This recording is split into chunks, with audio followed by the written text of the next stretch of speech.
Hi everyone, thank you for joining.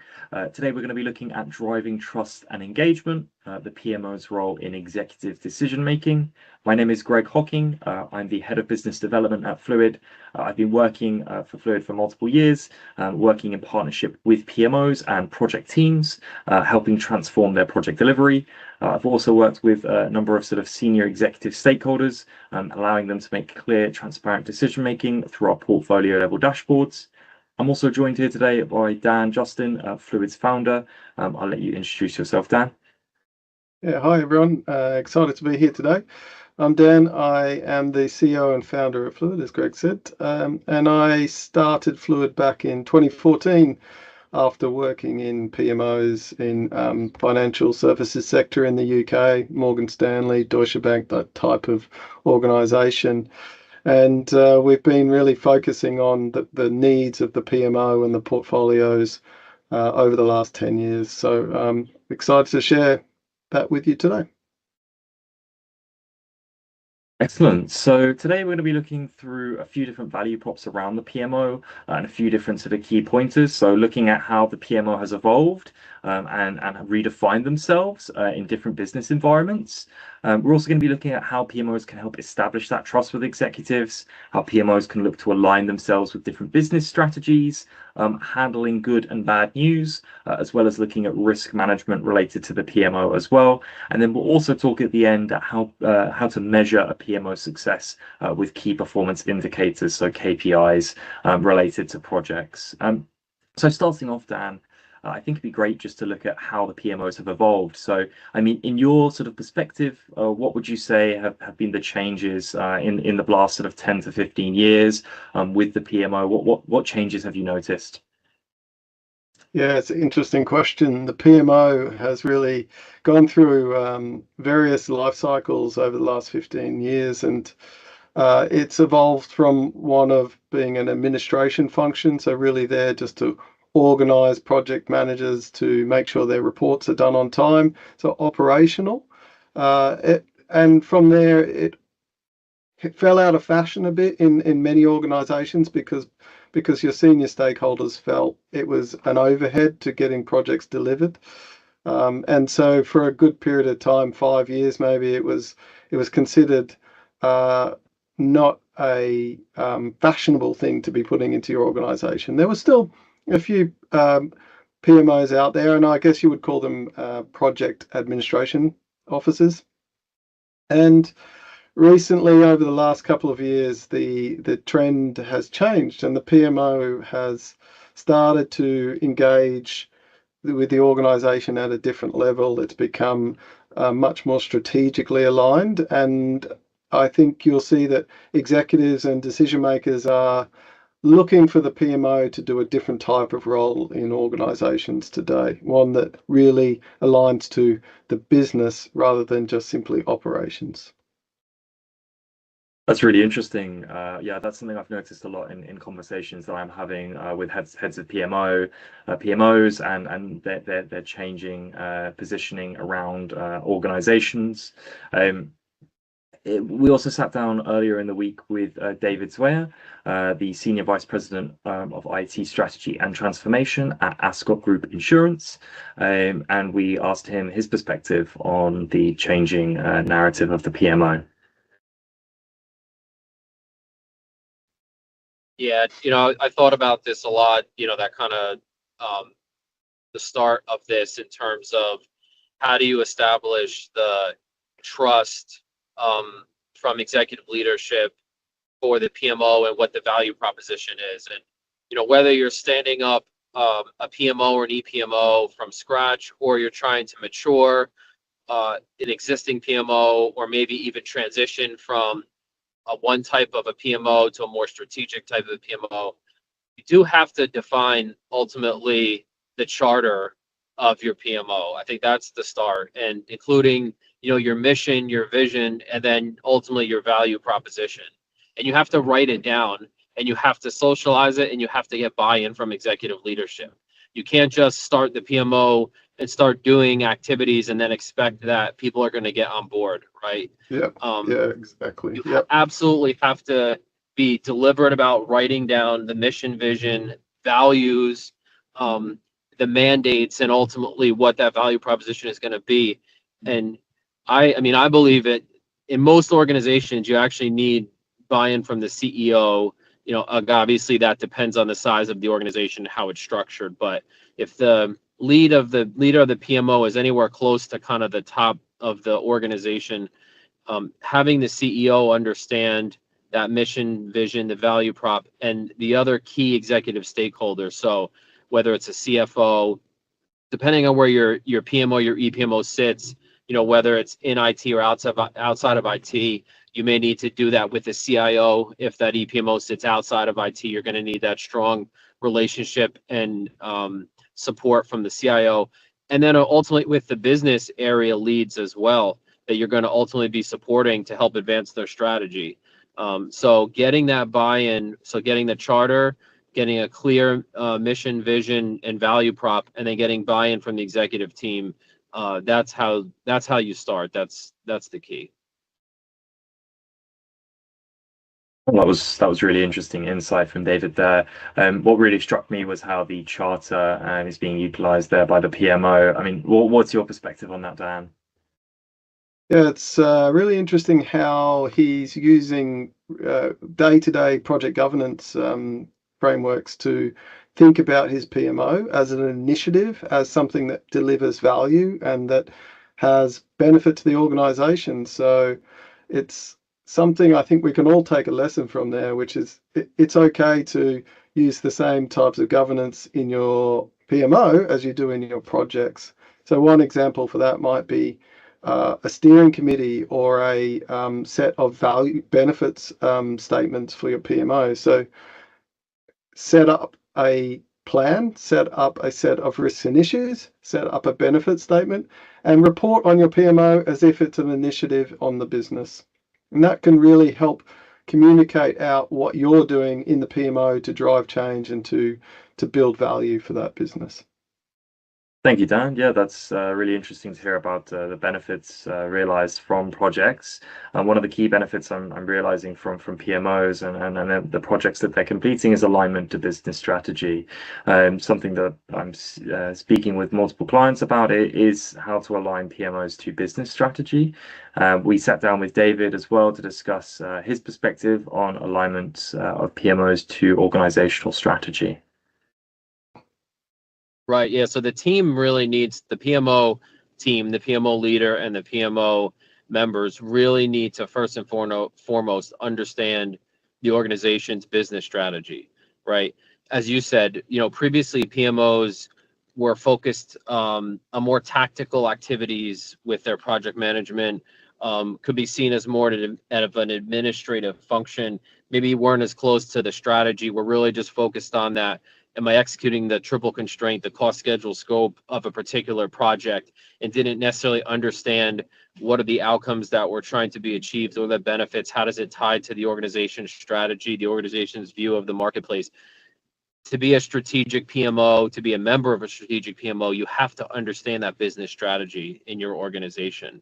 And that's a different mindset change versus just understanding project management or understanding this, you know, particular domain within the PM.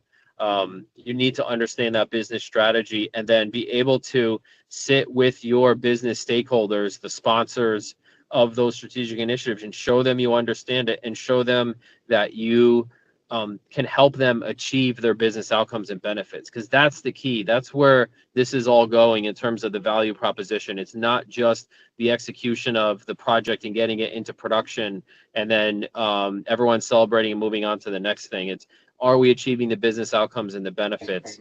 That's what we're looking to do with our business sponsors in partnership with the PMO. So that's the most important part. I found that really insightful, understanding what David was saying there about engaging with different stakeholders and understanding about, you know, is the business achieving the desired outcomes with the best benefits from projects, and ensuring that stakeholders, business sponsors work in partnership with the PMO.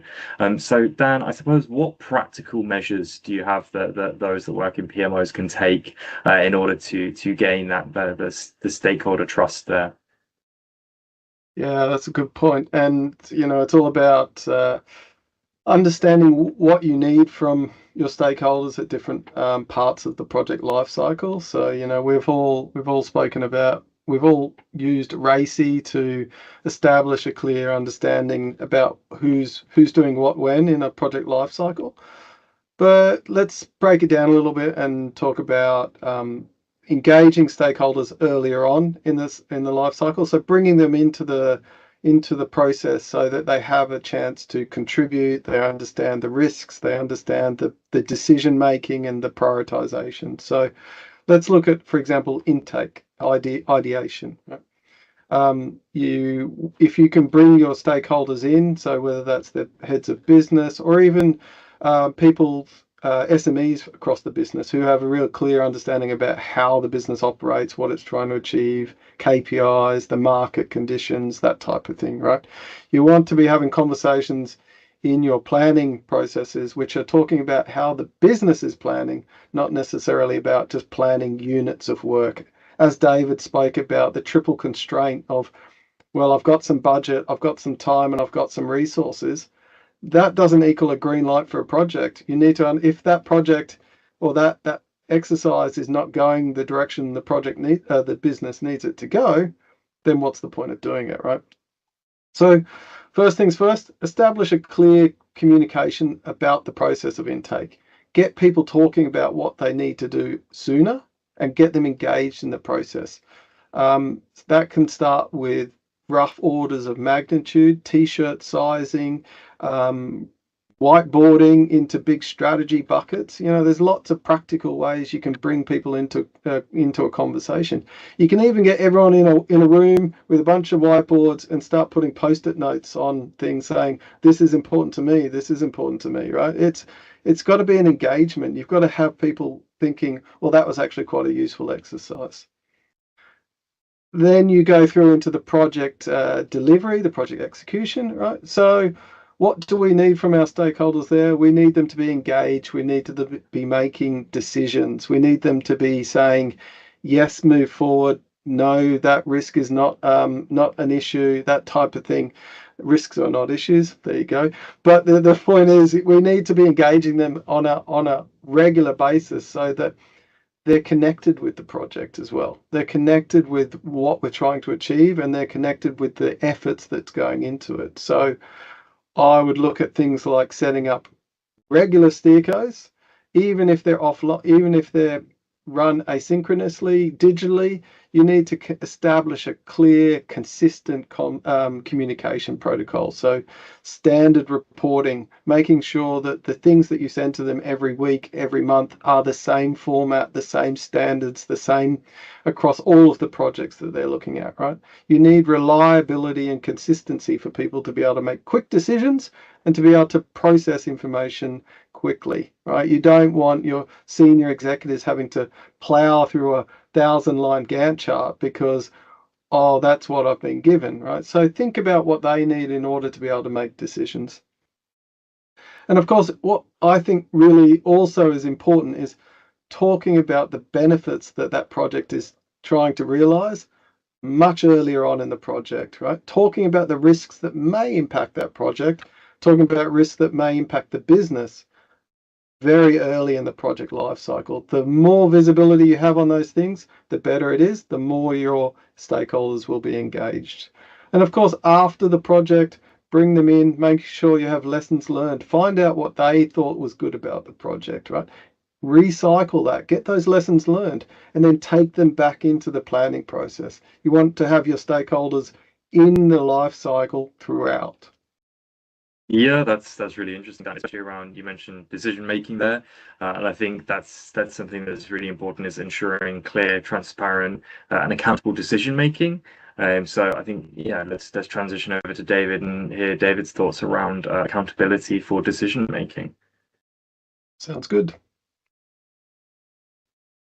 Yeah, so as part of the charter of the PMO, what you're doing is ultimately employing effective governance for the organization. And part of effective governance is clear accountability and clear decision-making authority, and documenting that and getting agreement on that.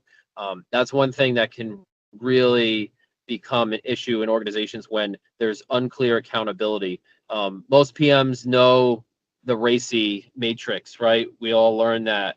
And we may, have varying degrees of how we feel about that, but it actually is a really important artifact, especially when you're talking about governance in the organization, not just project governance, because it does clearly articulate who's ultimately accountable for certain things, who can make decisions. Decision rights matrix also, which clearly articulates which decisions can be made at what level by what governing body. Having all of that clear when you're setting up governance in the organization is just absolutely critical to be able to make, to your point, as we look to be more agile, little a agile, not necessarily big A agile, little a agile, and make decisions quicker, move forward faster, maybe change directions, funding, etc. Having a clear decision-making matrix and accountability is just absolutely critical. Yeah, I found that really interesting what David was saying there around a clear sort of stakeholder engagement. One of the ways in which I've seen some of our clients which are utilizing Fluid is they've built out personalized dashboards for each of their different stakeholders. This helps to sort of de-noise from some of the projects or some of the strategy that may not be particularly relevant to those different business sponsors or stakeholders. So they've got their own personalized views for the projects which are relevant for themselves. Another way in which I've seen is collaboration. So utilizing our chat channels within Fluid, they'll tag stakeholders to get those key decisions, to get their opinions, get their perspectives on projects. And ensure that they can continue to drive those projects forward and with the stakeholder buy-in. Another way in which I've seen is those RAG status updates. I mean, it's one of the core tenets of project management is in terms of having those clear status updates, so stakeholders are aware as to the progress of projects. Yeah, well, you say status reports, but the thing that comes directly to my mind when we talk about status reports is watermelons, which is an odd thing to say, isn't it? But you know what a watermelon is? It's green on the outside and red on the inside, right? And I think it's fair to say there's a lot of projects out there that are watermelons, and there's multiple reasons for that. But one of those is people's reticence to provide bad updates, bad news, and to say that things aren't going well. So transparency helps with that by having live data, by having live reporting and more consistent updates. As you were saying, if you've got people in the process more often, they can engage, and then it doesn't feel like such a big gap between the last time you spoke to them. It doesn't go off a cliff, And so I think engaging people is a good way to kill off those watermelons. But also fundamentally, you need to build a culture where people feel open and feel positive about providing updates that aren't positive. It needs to not be a negative connotation for you to say, well, actually the project's not doing well. It might not even be anyone's fault. It could be that something happened external to the company and now we're red. So building a culture of being able to talk about negative things is really important. And David has some excellent comments and thoughts on how to do that. So let's go over and listen to him now. So the key to that is to report the news before it becomes bad news. And that means effective risk management of your initiatives and being transparent when you're managing those risks and the different things that may pose a risk to the project's health and the delivery or the benefit realization.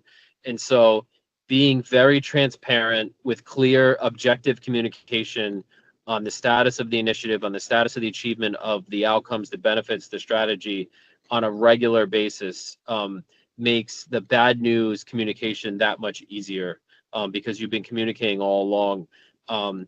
Clear expectations. I say this all the time to my team. Clear communication and proper expectation setting just goes such a long way no matter what the subject is, and no surprises. The worst thing you can do is bad news is have it be a surprise bad news. If you've been talking about a risk for 6 months and then the risk is realized, it's a much different message, even though it can be the same impact than if you weren't reporting it for the 6 months. Perhaps the impact to the project is the same, but the fact that you are transparent and clear and objective about it makes all the difference.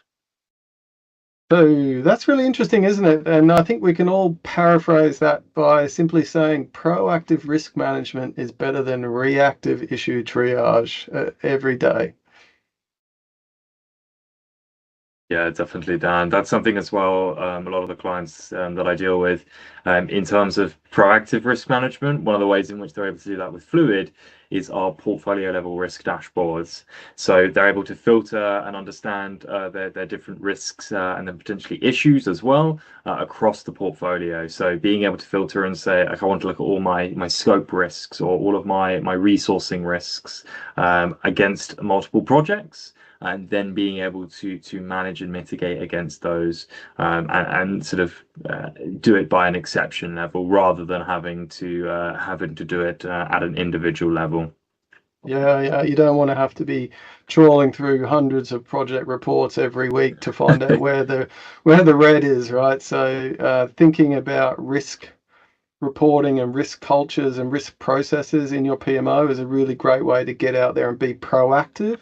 And there, going back to our original conversation, being proactive enables you to go to stakeholders and be more trusted, be more aligned to what they're thinking about as well. And of course, if you think about proactive, you're also thinking about, well, how do I know which projects are going to be red? You can think about proactiveness in terms of looking at the KPIs in a project and saying something doesn't quite add up. It's all green, but it looks green, but there's indicators to say that it's trending in the wrong direction. So a PMO can have processes like quality assurance processes, and these are often done manually. You might pick a few random projects every quarter and pick them up and do a deep dive and look at the quality, look at the assessment, and say, actually, that one's not quite as green as we thought it was. So thinking about that is, as a PMO, putting processes in place which allow you to highlight the projects that are trending in the wrong direction and starting to proactively mitigate those as well. So I think it's also a great way to think about finding areas of quality in your organization, right? You have areas that deliver really well, really successfully. So you want to know what KPIs and what things those projects are doing that allow them to be successful that you can apply across the rest of the portfolio. Yeah, that's very true. The PMO has its own key performance indicators and SLAs that it's tracking against. So yeah, let's go across now to David to hear his perspective on the different KPIs and SLAs related to PMO and how to measure those. Yeah, so part of the development of that charter should absolutely be what the success criteria of the PMO is, right? And that should be established up front as you're getting that buy-in and advocacy from the executive team and from the stakeholders. You should be getting the buy-in on how are we judging if we're going to be successful. It's no different than the success criteria for a project. Again, it's not just the triple constraint anymore of cost, schedule, scope, quality. It's, are we realizing the business outcomes and benefits? Are we realizing the business outcomes and benefits of the PMO as well? So sometimes it's difficult to have a mindset change from kind of the operational metrics, PMO type metrics that people are used to reporting, whether it's those, CPI, SPI, like from a traditional PMI perspective, to more strategic metrics. So you do want to have a combination of those operational metrics, but you also want to have more strategic metrics so you can demonstrate the strategic value of the PMO. So you may consider like, what's the percentage of our portfolio spend that's aligned to like innovative initiatives? How much of our portfolio spending is aligned directly to our strategic priorities versus something that's not part of our strategic imperatives? Measuring the business value associated by the strategic programs. Basically, having a benefit realization management framework in place, you can measure that business value, those outcomes and benefits. Percentage of kind of interdependencies on cross-cutting programs to show like the management and the complexity of some of these transformational type programs. So it's those types of metrics, not just the operational metrics, but the more strategic metrics that should be established up front, agreed upon, and then measured and communicated on a regular basis to be able to show that value. Yeah, it's really great to hear from David, and he's got a lot of experience in setting up and running PMOs. One of the things that I think really resonates there is that a PMO has to think of itself as part of the business, and it has to understand its KPIs as related to the business. So, for example, if you're a financial services organization, you're a PMO, you might have regulatory KPIs, you might have KPIs related to profitability if you're a PMO in a retail organization. So really, there's no one size fits all for a PMO. A PMO needs to be part of the business strategy and needs to be really aligned. And I think we've spoken about that all along today. And the PMO is really an initiative. It's something that you need to look at as a living, continuously evolving thing, and using some of the tools that you have at your disposal, like a charter, like a benefit statement, like a risk and issues log. These are all things that you can do to ensure that your PMO is continuously improving and becoming part of that business strategy, not off to the side of it. Yeah, definitely. And I think one of the ways in which that can be done is having a platform in place to ensure that you're able to understand those key metrics, those key KPIs. You're able to have those specific dashboards for stakeholders, which we spoke about earlier, as well as allowing a communication and collaboration in context to projects, I think is also crucial. And having auditability, so having documentation, having things documented, and having governance and best practices in place around that capturing of data, I think is crucial to PMOs, and then ensuring that trust with stakeholders. Well, it's been a great conversation today with you, Dan, and thank you to David as well for joining in earlier in the week as well to engage in our discussion around driving trust and engagement with stakeholders and the PMO's role in that. If anyone has any comments, please feel free to reach out. The email will be at the end of this video. It'd be great as well to hear your thoughts and perspective. Also, if you have any specific questions around how a platform can be put in place to support your PMO, then please do feel free to reach out. But thank you everyone today for listening. We really appreciate your time, and have a great rest of your day. Thank you, everyone. Have a good day. Bye-bye. Over 25,000 project managers, PMOs and executives trust Fluid to be their all-in-one PMO platform.